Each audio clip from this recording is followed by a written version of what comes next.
Hello बच्चों, मैं doctor भावना माहुले, सहायक प्राध्यापक भूगोल, शासकीय विश्वनाथ यादव तामस्कर स्नातकोत्तर स्वशासी महाविद्यालय Durg, BA second year geography में second paper geography of India में first unit physical features structure relief के अंतर्गत हमने इससे पहले अध्याय में हिमालय के भौगोलिक अध्ययन को समझा था। अब इसके आगे हम हिमालय का ही प्रादेशिक वर्गीकरण के बारे में अध्ययन करेंगे।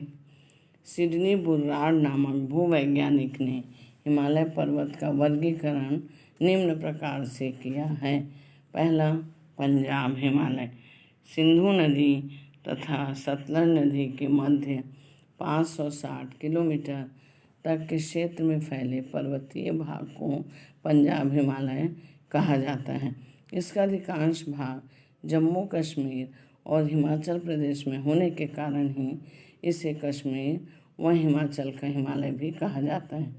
हिमालय की मुख्य चोटियाँ टाटाकुटी और ब्रह्मसकल हैं और मुख्य दर्रे जोजिला, बुर्जिल, बनिहाल, जामिल, पीर पंजाल यहाँ स्थित हैं।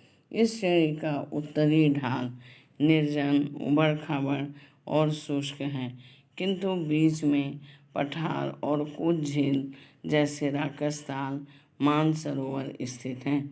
हिमालय की सर्वाधिक चौड़ाई इसी भाग में पाई जाती है। इस हिमालय का क्षेत्रफल लगभग 45,000 वर्ग किलोमीटर है। सेकंड है कुमायूं हिमालय। यह हिमालय सतलज नदी से काली नदी तक 320 किलोमीटर की लंबाई में है। यह पंजाब हिमालय की अपेक्षा ऊंचा है। इसका क्षेत्रफल लगभग 38,000 वर्ग किलोमीटर है। ऐसा अनुमान है कि इस प्रदेश में पहले 360 झीलें थीं।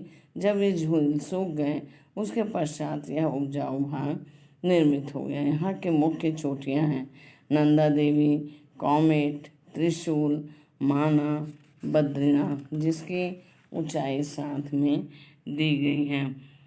गंगा तथा यमुना जैसी महान नदियों के उद्गम इसी भाग में है। इसी हिमालय प्रदेश में बद्रीनाथ, केदारनाथ, गंगोत्री, जमुनोत्री आदि प्रमुख तीर्थ स्थान हैं। यहाँ मध्य हिमालय और शिवालिक के बीच दून घाटियाँ पाई जाती हैं। तीसरा है नेपाल हिमालय। यह काली नदी से तीस्ता नदी तक लगभग 800 किलोमीटर लंबा है। इसका अधिकांश भाग नेपाल में स्थित होने के कारण इसे नेपाल हिमालय भी कहा जाता है। इसका क्षेत्रफल लगभग 1,16,800 वर्ग किलोमीटर है। हिमालय का यह सबसे ऊंचा है और विश्व की सबसे ऊंची चोटी माउंट एवरेस्ट, जिसकी ऊंचाई लगभग 8,848 मीटर है, वह यहाँ स्थित है। यह चोटी नेपाल और तिब्बत की सीमा पर स्थित है। इसका नाम सर जॉर्ज एवरेस्ट के नाम पर रखा गया है। नेपाल हिमालय की अन्य प्रमुख चोटियाँ कंचनजंगा, मकालू, धौलागिरी, अन्नपूर्णा, गोसाईथान है। काठमांडू यहाँ की सबसे प्रसिद्ध घाटी है।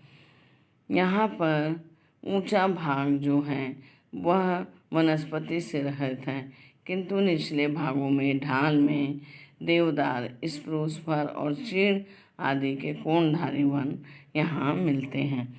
असम हिमालय चौथा, तीस्ता नदी से लेकर ब्रह्मपुत्र नदी तक 750 किलोमीटर की दूरी तक फैले हिमालय को असम हिमालय कहा जाता है।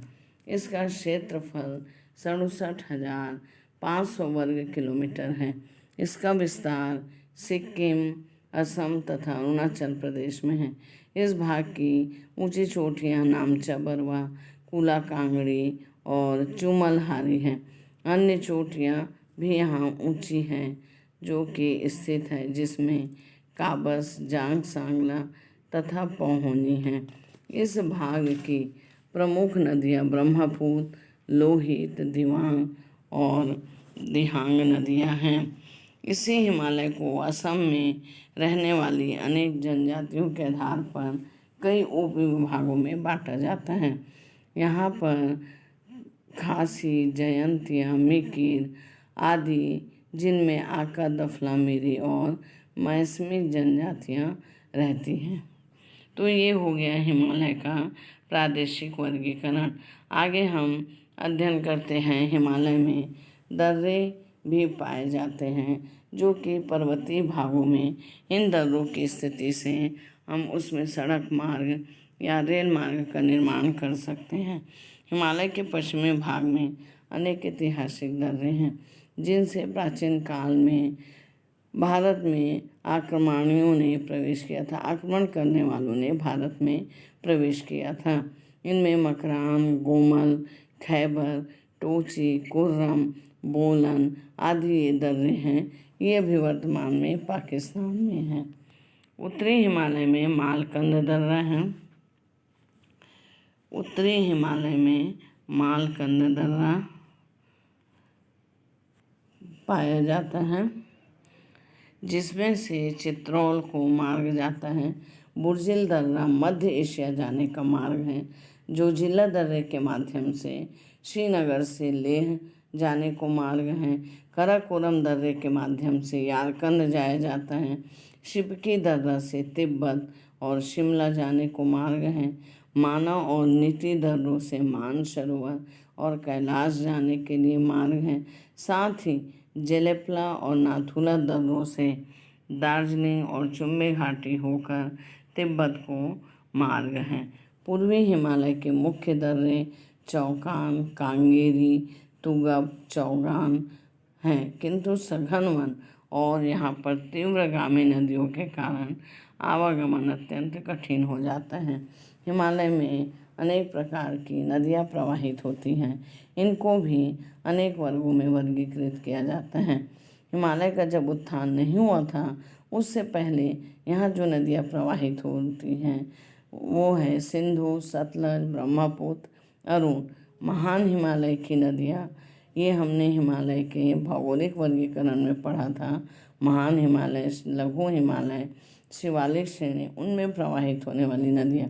महान हिमालय में गंगा, काली, घाघरा, गंडक, तीस्ता नदी प्रवाहित होती हैं।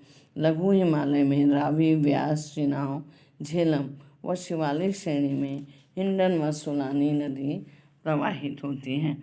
इसके अतिरिक्त हिमालय में हिमनद भी पाए जाते हैं। हिमालय पर्वत के अधिक ऊंचे होने के कारण इनकी कई चोटियाँ वर्ष भर हिम से ढकी रहती हैं। हिमालय की चोटियाँ ऊंची होने के कारण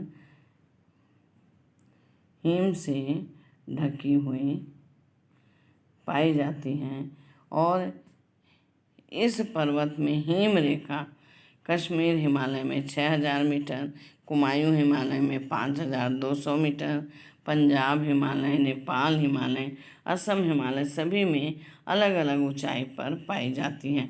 हिमालय में अनेक हिमनद पाए जाते हैं, जैसे कि कराकोरम के हिमनद विश्व के सबसे बड़े हिमनद पाए जाते हैं। अधिकांश हिमनद 4 से 5 किलोमीटर लंबे और 1.5 से 4 किलोमीटर तक चौड़े पाए जाते हैं।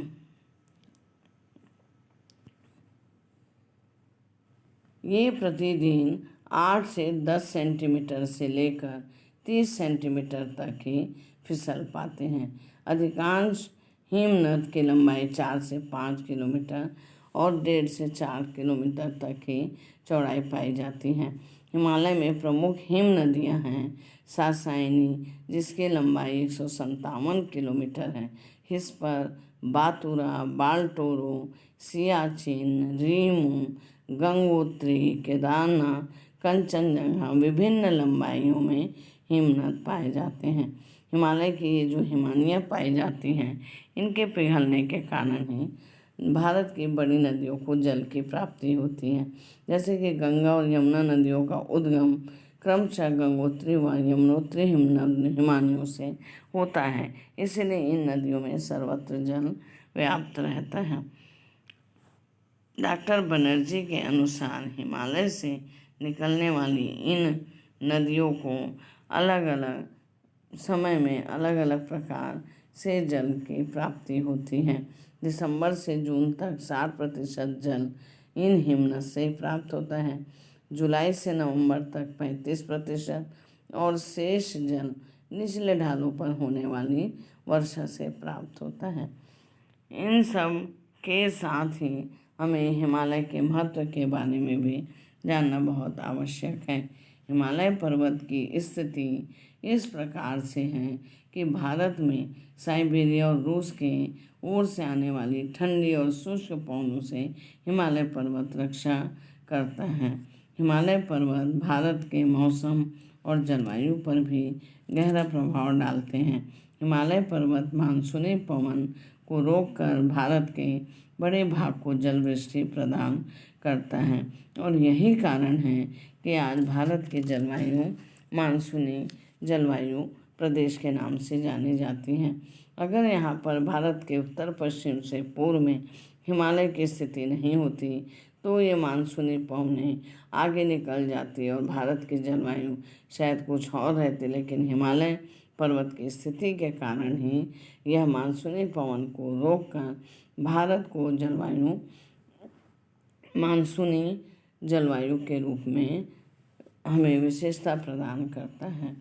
जलवायु की अनेक प्रकार की विभिन्नता और ऊंचाई के कारण हिमालय पर्वत पर अलग अलग प्रकार की वनस्पतियां पाई जाती हैं, जिनसे लकड़ी, औषधियाँ, जंगली जीव जंतु और उपयोगी वस्तुएं भी उपलब्ध होती हैं। हिमालय में हिम से ढके हुए शिखर और बहुत ही सुंदर प्राकृतिक दृश्य होने के कारण यहाँ पर यात्रियों, पर्यटकों के लिए बहुत ही महत्वपूर्ण स्थान बन गए हैं।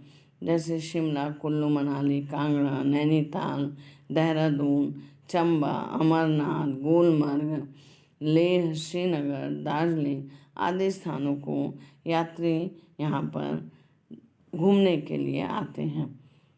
इस पर्वत श्रेणी में कैलाश, अमरनाथ, मानसरोवर, केदारनाथ, बद्रीनाथ, वैष्णो देवी, देवप्रयाग, रुद्रप्रयाग, उत्तरकाशी, लक्ष्मण झूला, हरिद्वार आदि अनेक प्रमुख तीर्थ स्थान हैं जहाँ लोग दर्शन करने के लिए यात्रियों की संख्या यहाँ बनी रहती है। बाहरी हिमालय श्रेणी में असम से लेकर हिमाचल प्रदेश तक चाय और फल के अंतर्गत सेब, बादाम, अंगूर, चेरी, खुबानी, आड़ू, अखरोट का उत्पादन किया जाता है। कश्मीर और कुल्लू की घाटियाँ तो चेरी, सहतूत, स्ट्रॉबेरी फलों के लिए प्रसिद्ध हैं। साथ ही श्रीनगर में केसर की कृषि की जाती है। हिमालय के विभिन्न भागों में अनेक प्रकार के खनिज पदार्थ मिलने की संभावनाएं भी हम व्यक्त की गई हैं। अरुणाचल प्रदेश, असम ब्रह्मपुत्र नदी के मैदान में पेट्रोलियम, अल्मोड़ा व सिक्किम में तांबा, कश्मीर में कोयला, लद्दाख में सोना, नमक और हिमाचल और गढ़वाल में पत्थरों के खाने। हिमालय से निकलने वाली नदियों के मार्ग में जलप्रपात की स्थिति से जल विद्युत सस्ते रूप में उत्पन्न की जाती है। सतलज नदी पर भाखड़ा नांगल डैम बनाया गया है। टोंस, शारदा, गंडक, काशी आदि नदियों का उपयोग भी जल शक्ति उत्पादन के लिए किया जाता है। हिमालय पर्वत मनुष्यों को शरण भी देते हैं। साथ ही हिमालय ने आदिकाल से भारत की सुरक्षा दीवार के रूप में कार्य किया है और भारतवासियों को प्रेरणा देता रहा है। इस प्रकार हिमालय के महत्व के साथ ही हमने भारत के भौतिक स्वरूप संरचना में 4 भागों में जो बांटा गया है, उसमें हमने पहला भाग उत्तरी पर्वतीय प्रदेश के अंतर्गत हिमालय का वर्गीकरण, जिसके अंतर्गत पढ़ा गया प्रादेशिक और भौगोलिक, वह इसके साथ ही पूर्ण हुआ। ये भारत का मानचित्र है। इसमें हम हिमालय के 4 प्रमुख भागों को आसानी से अध्ययन कर सकते हैं, जिसमें 1 number Punjab Himalaya, 2 number Kumaon Himalaya, 3 number Nepal Himalaya और 4 नंबर असम हिमालय को प्रदर्शित करता है। इसके साथ ही पहला भूभाग का अध्ययन यहीं पर पूर्ण होता है। नेक्स्ट क्लास में हम आगे के बारे में जानकारी प्रदान करेंगे। धन्यवाद।